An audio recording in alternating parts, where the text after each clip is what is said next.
आज सुप्रीम कोर्टामध्ये माधुरी हत्येला पुन्हा महाराष्ट्रामध्ये आणि नांदणी मठामध्ये परत आणण्याच्या संदर्भामध्ये पुनर्विचार याचिकेची सुनावणी झाली।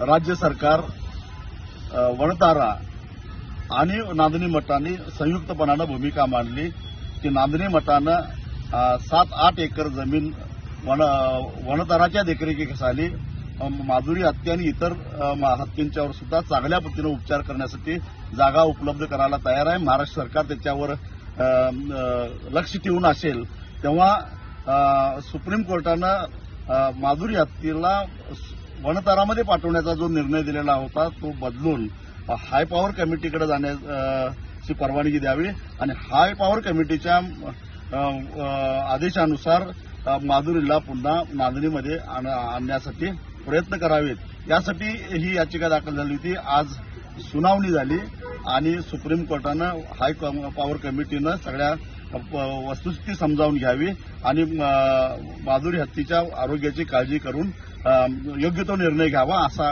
अत्यंत महत्वाचा असा निर्णय घेतलेला आहे। म्हणजे हायकोर्ट आणि सुप्रीम कोर्टाचा आता अडथळा संपलेला आहे आणि आता सोमवारी राज्य सरकार, वणतारा आणि नांदणी मठ हे संयुक्तरित्या हाय पॉवर कमिटीकडे अर्ज करतील आणि एक प्रकारे माधुरी हत्येला नांदणीमध्ये परत आणण्याचा मार्ग काही अंशी सुकर झालेला आहे।